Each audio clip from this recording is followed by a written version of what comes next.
Hola, ¿cómo están? Las Fuerzas Armadas ya han seleccionado los sitios de despliegue desde Belarus para este misil balístico ruso de alcance intermedio, los Oreshnik, en medio del señalamiento de Trump de que estaría listo, preparado para una guerra nuclear. ¿A qué escenarios nos estamos enfrentando?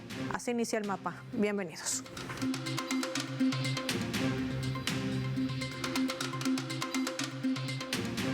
Les proponemos por esta razón desplegar nuestro mapa y revisar algunos datos claves de este misil balístico, los Oreshnik.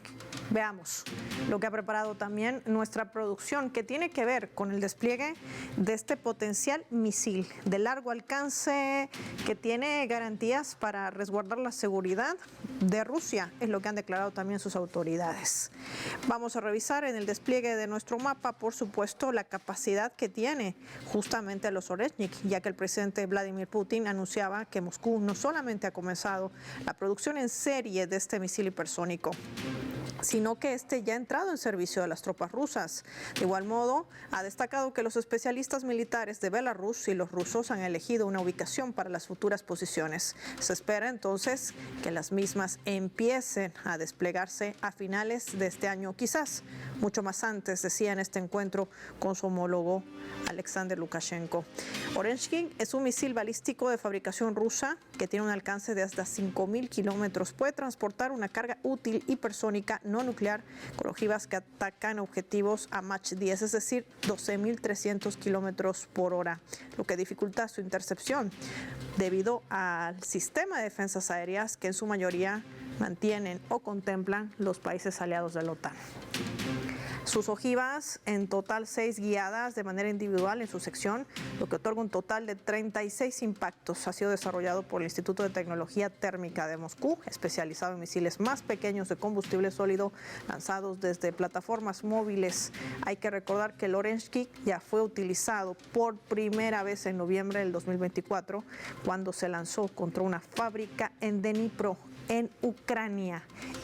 El misil que ven en nuestro mapa es el que se está fabricando ya en una especie de serie. Y esto forma parte, por supuesto, de las medidas que ha implementado la administración de la Federación Rusa ante el despliegue de la Organización Transatlántica del Norte y la amenaza recurrente que viene también desde la Casa Blanca en medio de las tensiones geopolíticas y las negociaciones por un supuesto acuerdo de paz. De esto y más vamos a hablar con nuestros invitados. Desde Argentina nos acompaña Hernando Kleimans, experto, por supuesto, en temas de Rusia y sobre todo en aspecto geopolítico. Bienvenido a Telesur, bienvenido al mapa. ¿Qué tal, Paula? Buenos días. Hernando, no solamente la importancia que tiene esta alianza Belarus y Rusia, tomando en cuenta que además Belarus comparte una frontera interesante con Ucrania, se convierte en una posición táctica estratégica al momento de dar una respuesta contundente si se amenaza en su totalidad el territorio ruso. ¿A esto responde esta estrategia, esta alianza? ¿Cómo la entendemos?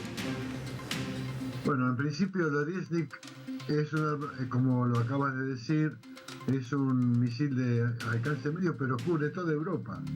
Es decir, que puesto en Bielorrusia, en las fronteras occidentales de Bielorrusia, servirá para enfriar un poco los estados de ánimos, no solamente de los ucranianos, sino de toda la OTAN, que mira con mucho interés, con mucho apetito, la zona rusa de Königsberg en el Báltico, y que incluso ha declarado que quiere convertir el Báltico en un mar cerrado de la OTAN.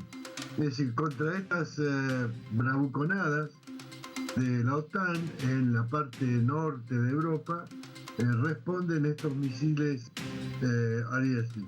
Pero, Paula, debo decir que esta alianza entre Rusia y Bielorrusia no es la única. Hoy en Moscú están el consejero de seguridad de la India, del gobierno de la India, el señor Doval, y junto con el embajador de la India en Rusia, están llevando adelante conversaciones vinculadas con todos los temas de defensa. No olvidemos que la India es prácticamente el principal comprador de equipos militares rusos desde hace mucho tiempo. y junto con China han sacado declaraciones totalmente opuestas al anuncio, también a la bravuconada de Trump de aumentarles los aranceles porque siguen comprando el petróleo ruso.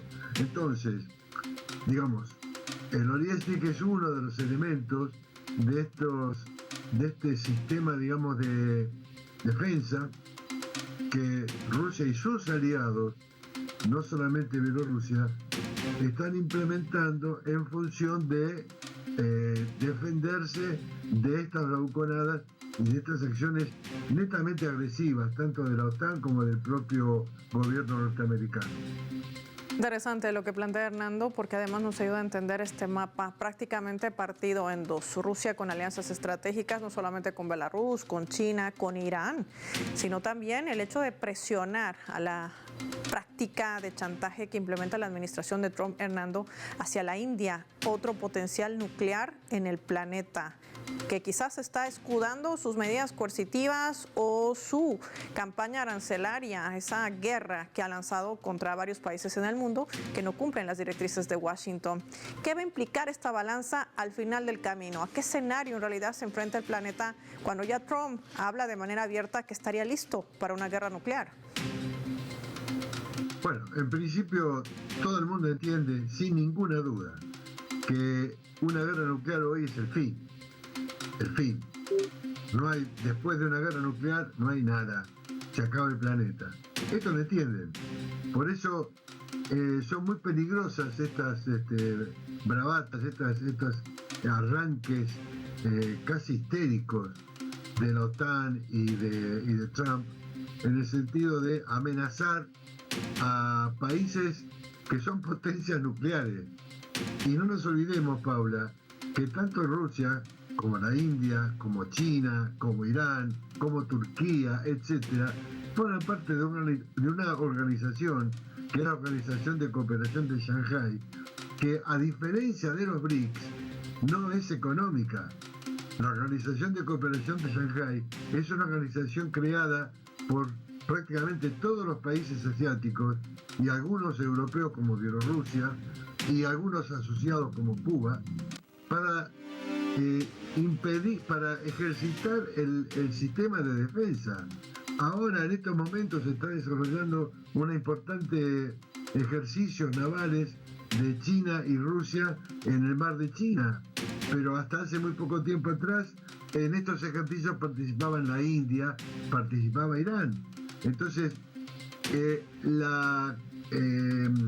digamos, el lanzamiento de estas amenazas así al aire, como lo está haciendo el presidente norteamericano, es muy peligroso, no solamente por lo que encierra en sí esta amenaza, sino porque algún descuidado puede pasar y apretar un botón.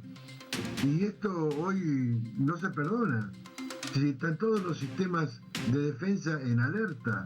Lo acaba de decir el vicepresidente del Consejo de Seguridad de Rusia, el líder del partido oficialista Rusia Unida, Dmitry Medvedev, que no es la puesta en serie del Oriesnik no es una cosa espontánea, aislada, individual. Forma parte de todo un programa que implica colocar los sistemas de defensa en primera magnitud. Entonces, no estamos hablando simplemente de alguien que se puso arriba de un caballo y se creyó el cowboy del momento. Estamos hablando de algo que puede ser sumamente peligroso para todo el mundo. En primerísimo lugar, para los propios Estados Unidos. Entonces, creo que este es el momento, un momento bisagra en el mundo. Este es el momento en que lo está demostrando, bueno, la reunión que se está sucediendo en Moscú en este momento entre la India y Rusia. Este es el momento, digo, en que la mayoría de los países que nosotros hemos calificado como el sur global o la mayoría universal, o como quiera llamarse, esta mayoría de países debe imponer su voz, que es una voz como lo dice la declaración de los BRICS de Río de Janeiro, es una voz de paz, de relaciones de respeto mutuo, de confianza y absolutamente contrarias a cualquier tipo de violencia. Esto hoy está en juego.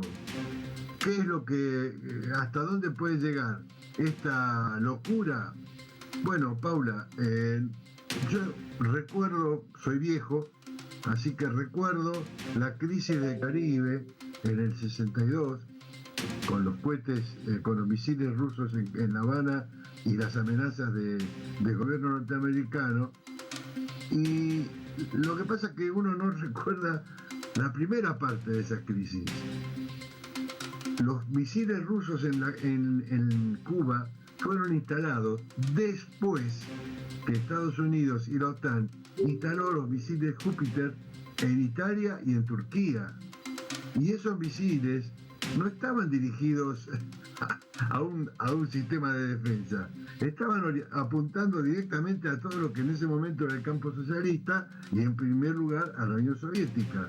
Entonces, la aparición de los misiles soviéticos en Cuba fue una respuesta, no fue una actitud inicial, fue la respuesta a esta actitud agresiva. Como resultado de esta respuesta, los misiles se retiraron, Cuba no fue agredida y se instauró una especie de convivencia que duró hasta ahora.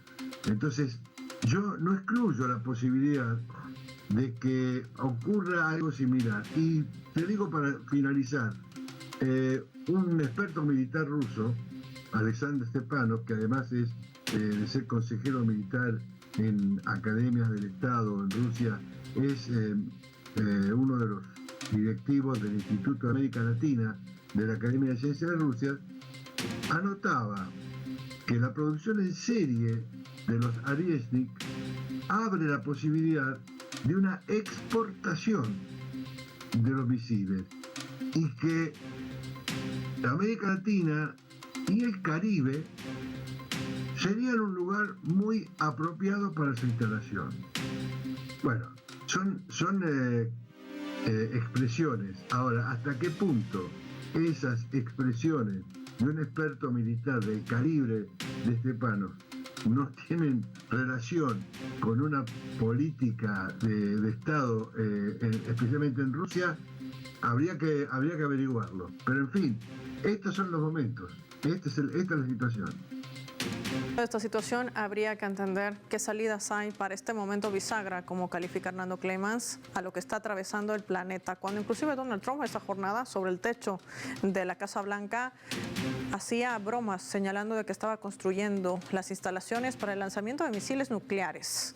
Y esto genera aún más polémica en medio de cómo se está tratando este tema, a la ligereza, no como Rusia, que ha dicho que va a mantener cautela y precaución al vertir declaraciones sobre este aspecto en particular. Gracias, Hernando, por compartir tu análisis con nuestros televidentes del Mapa.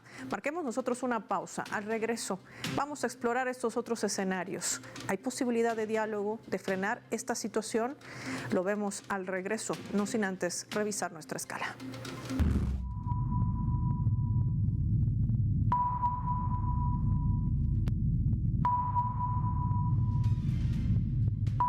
Esta vez a través del portal de RT, una cadena aliada de nuestra multiplataforma Telesur está titulando de la siguiente manera: Kremlin, Rusia ya no tiene restricciones sobre el despliegue de misiles de corto y mediano alcance.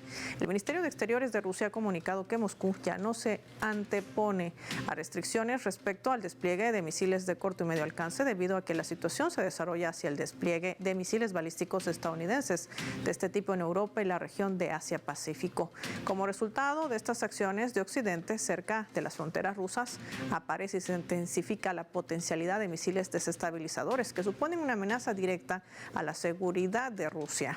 En este comunicado en general, han manifestado el desarrollo no solamente de estos acontecimientos, sino de la gravedad del impacto negativo y las consecuencias perjudiciales para la estabilidad regional y mundial, incluyendo un peligroso aumento de las tensiones entre las potencias nucleares. Se precisa también, dice el comunicado, que tras la salida de Estados Unidos de este tratado sobre misiles de alcance medio y corto, pues ha contribuido significativamente al desarme nuclear. Rusia seguirá respetando, dice, todas las posiciones, pero hoy se conocía que se ha abandonado este tratado, y esto abre también la posibilidad de una expansión directa de respuesta ante una amenaza por parte de los aliados de la OTAN. Esa es la nueva información. Rusia ha salido de este tratado, así como lo ha hecho Estados Unidos. Y ante toda esta amenaza, Rusia trata de blindarse ante la amenaza que pueda representar no solamente Estados Unidos, sino también los aliados de la OTAN. De esto y más hablamos al volver.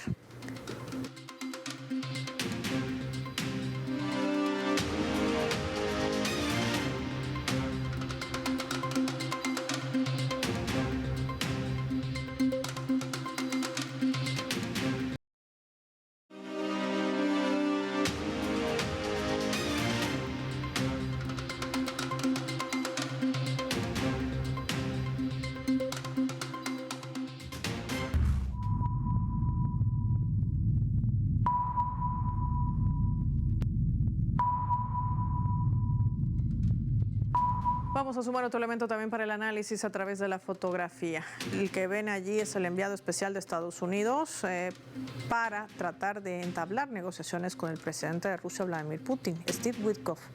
Viajará a Moscú antes de la fecha límite para que el Kremlin pueda llegar a un acuerdo con Ucrania o se enfrente a sanciones que Washington pretende imponer contra la Federación Rusa. Una visita que no solamente ha sido catalogada de importante, sino quizás sustancial y hasta útil en medio de las relaciones que ambos países están atravesando. En un pico repentino de tensiones tras el despliegue por parte de la administración de Trump, recordarán el pasado fin de semana, de 2 submarinos nucleares. Además, que el presidente estadounidense reiteró que las sanciones comerciales entrarán en vigor a partir del viernes y Rusia no acepta un alto al fuego con Ucrania para esa fecha. Habrá sanciones, decía Trump, pero parece que son bastante buenas, evitándolas si son astutos. Era el mensaje que enviaba también al presidente ruso y sobre todo a toda la administración que lo acompaña.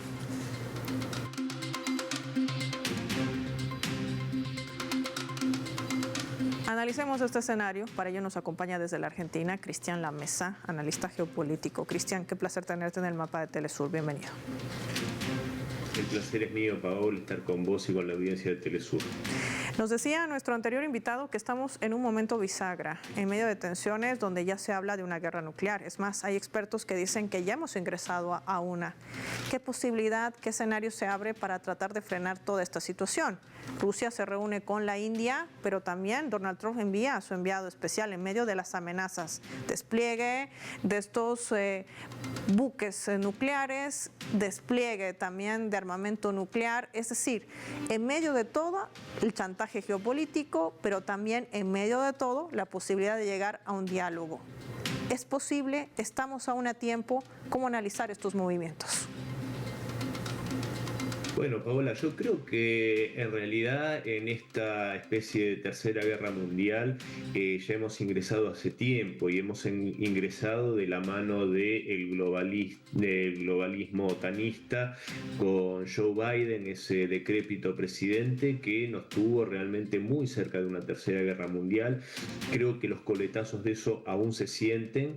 Creo que la visita que vos muy bien marcabas de Steve Witkoff al Kremlin mañana va a ser muy importante, creo que es de lo más importante que va a suceder esta semana.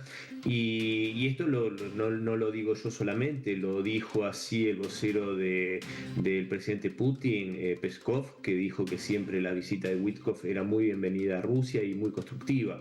Yo creo sinceramente que el panorama es complejo porque acá no son solamente las fuerzas que se dirimen, no están solamente en manos de la Casa Blanca y del Kremlin, hay otras fuerzas que están contribuyendo para mal muchísimo.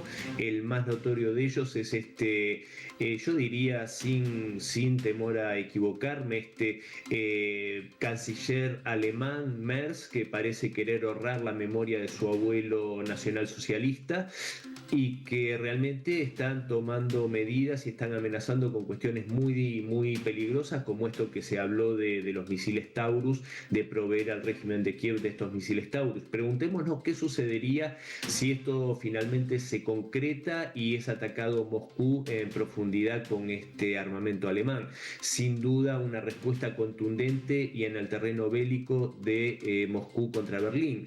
Entonces realmente el panorama es muy complejo. Yo creo que acá hay que separar siempre muy claro las declaraciones de Donald Trump de finalmente las acciones concretas y en ese sentido yo tengo fundadas expectativas en que realmente el republicano no olvide quienes representan lo que sería ese soberanismo que él parecería querer encarnar también a través del MAGA y quienes son representantes de ese globalismo financiero destructivo para toda la humanidad que representan tan acabadamente Macron, Merz, Starmer y en su momento Biden. Yo creo que ahí está el acento en la cuestión, Paola. Ahora, el salirse de esta moratoria, Cristian, forma parte también de un paso bastante certero, o no, quiero saber contigo, de la determinación que asume sobre todo la Federación Rusa. Una moratoria que además de manera abrupta y que datas, por cierto, desde el año 2019, que de alguna manera trataba de frenar este otro panorama, una situación más compleja. Pero Rusia decide ponerle fin, decide no vamos a cumplir más porque la expansión de la OTAN ya no es solamente una denuncia, se convierte en una realidad. Y Rusia ha dicho que va a defender no solamente su soberanía territorial, sino también cualquier tipo de amenaza que atente contra la seguridad de sus ciudadanos. Trump insiste en ese escenario. ¿Qué está haciendo la administración de Trump? Es decir, ¿a qué está jugando? Estamos hablando de una polseta bastante peligrosa, guerra nuclear. No es una frase ni palabra menor. No, por supuesto, y como bien también se manifestó desde el Kremlin, en una guerra nuclear no hay vencedores, eso es un hecho más que claro. Ahora, lo cierto es que, por supuesto, esta medida que tomó Donald Trump allá por 2019, porque fue Estados Unidos quien se retira, y a consecuencia de esto también, por supuesto, se retira Rusia de esta cuestión de control de misiles de corto y mediano alcance, entre 500 y 5.500 kilómetros, pero si observamos claramente el mapa, lo visualizamos en nuestra cabeza, con los armamentos intercontinentales, lo que sería una agresión entre Estados Unidos y Rusia, por supuesto que está cubierto con ese armamento. Esto puntualmente yo creo que deja un poco en una situación de realismo y de vulnerabilidad a Europa, esta Europa prepotente, esta Europa soberbia como siempre, esta Europa que parece no querer dar el brazo a torcer en su apoyo al régimen terrorista e ilegítimo de Kiev y que parecen creerse impunes, y yo creo que con armamento de este alcance, por supuesto que toda Europa está, valga la redundancia, al alcance de una represalia por parte de Rusia si siguen con estas actitudes. Rusia es un país que cumple a rajatablas y de forma totalmente escrupulosa sus compromisos diplomáticos, y de toda índole, comerciales, etcétera. Pero por supuesto, ante esta situación provocada por Estados Unidos, Rusia se encuentra con las manos totalmente desatadas para tomar las medidas que crea convenientes, por supuesto. La última pregunta que te quiero hacer ya para finalizar: ¿quién va a ser responsable de esta decisión de medida, Rusia o Estados Unidos? El responsable, por supuesto, yo creo que es Estados Unidos, porque como dije recién, inicialmente la ruptura, la salida de este acuerdo se dio por parte de Estados Unidos, por parte de la primera administración Trump, en una decisión que yo creo desacertada, como varias otras que tomó en su primer mandato el republicano, y que fue fruto claramente de muchos asesores nefastos, como fue John Bolton, por nombrar tan solo a uno de ellos. Agradecer como siempre a Cristian La Mesa por ayudarnos a entender este panorama complejo para el planeta, pero que también tiene un principio y quizás esperemos que no sea el final que tanto avisora la administración de Donald Trump, o que se pueda revertir en algún punto también de encontrar una salida que no sea el fin del planeta ni de la humanidad. Vamos a finalizar el programa y lo hacemos revisando nuestros vectores.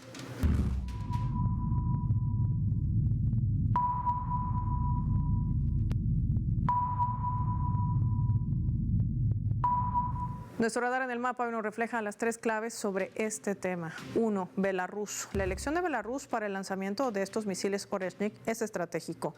El despliegue de armas nucleares tácticas en Belarus, que además tiene una frontera de 1.084 kilómetros con Ucrania, permitirá que aviones y misiles rusos alcancen objetivos potenciales allí de manera más fácil y rápida si Moscú decide usarlas. También amplía la capacidad de Rusia para atacar a varios aliados de la OTAN en Europa del Este y también en Europa Central.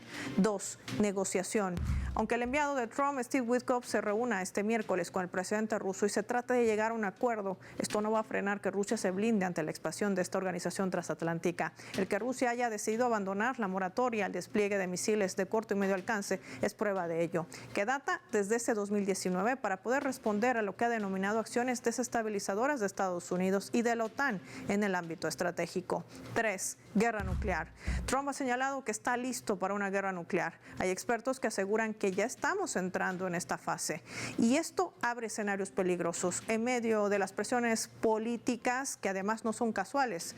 Por ello también las alianzas que se tejen entre Rusia, China, Belarus e Irán, y la presión que está buscando ejercer Donald Trump con otra potencia nuclear en el mundo como es la India, a quien amenaza con sanciones si le sigue comprando energéticos y municiones armamentísticas a Rusia. Pero el encargado de negocios militares de la India está hoy reunido en Moscú y no en Washington. Soy Paola Pérez y nos vemos en la siguiente edición del Mapa.